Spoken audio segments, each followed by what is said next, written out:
पहले भी इंडी गठबंधन की बहुत सारी पार्टियां, बहुत सारे उनके वरिष्ठ लोग बहुत सारे गलत बयानों के दे चुके हैं। बाद में बहुत ज़्यादा उस पर लीपापोती करने से कोई फ़ायदा नहीं होता है।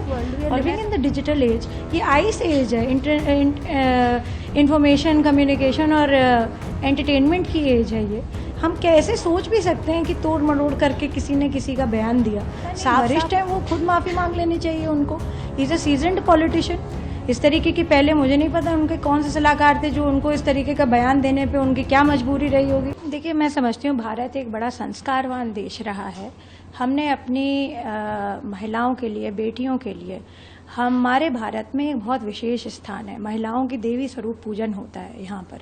और इस प्रकार की जो मैं समझती हूँ डेरोगेटरी रिमार्क्स हैं जो प्रोफेसर साहब ने कहे हैं, मुझे नहीं लगता है कि किसी भी तरीके से ऐसे देश की बेटी के लिए उनको इस प्रकार का कास्ट की उनकी विवेचना करने की कोई आवश्यकता नहीं थी, बिल्कुल नहीं थी।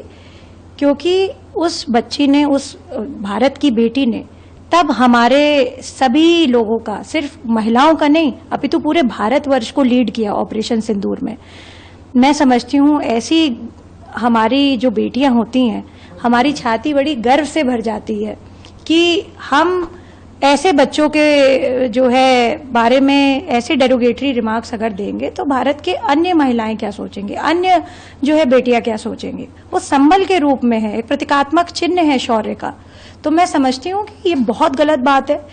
उनकी पार्टी को, इंडी गठबंधन को, उनको स्वयं को इस पर किसी प्रकार की सफाई न देते हुए सीधा सीधा माफी मांगनी चाहिए।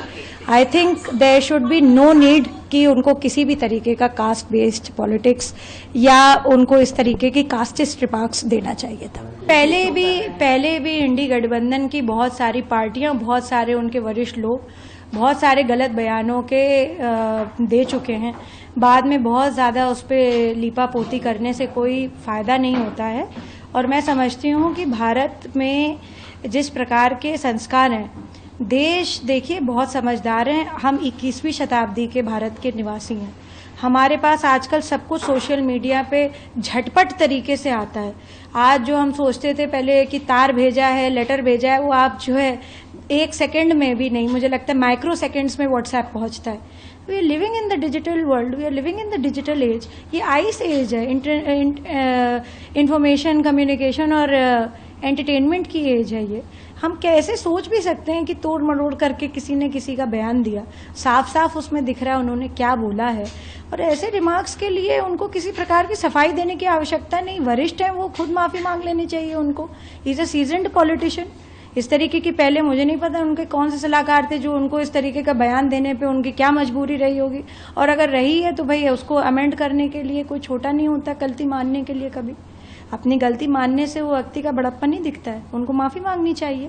और ऐसे देश की बेटी के बारे में बोलना जिसने इतने विपरीतार्थ समय में जो है लीड किया ऑपरेशन सिंदूर, ये कैसे आप बोल सकते हैं? मतलब ये तो बड़ा हतप्रभ कर देने वाला सिचुएशन है। और देश के पार्लियामेंट के एक आप सदन के मेंबर हैं, आप अगर इस तरीके की बात करेंगे देश की बच्चियों के लिए, देश की बेटियों के लिए, क्या सोचेगा देश? तो मैं समझती हूँ उनको माफ़ी मांगनी चाहिए सबको। देखिए, मैं समझती हूँ भारत एक बड़ा संस्कारवान देश रहा है। हमने अपनी महिलाओं के लिए, बेटियों के लिए, हमारे भारत में एक बहुत विशेष स्थान है। महिलाओं की देवी स्वरूप पूजन होता है यहाँ पर।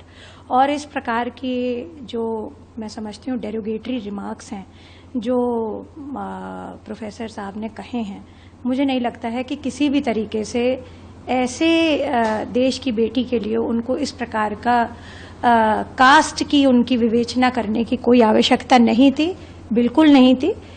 क्योंकि उस बच्ची ने, उस भारत की बेटी ने तब हमारे सभी लोगों का, सिर्फ महिलाओं का नहीं अपितु पूरे भारतवर्ष को लीड किया ऑपरेशन सिंदूर में। अगर आप ये वीडियो YouTube पर देख रहे हैं तो हमारे चैनल को सब्सक्राइब कर बेल आइकन दबाएं, और Facebook पर देख रहे हैं तो हमारे पेज को लाइक करें।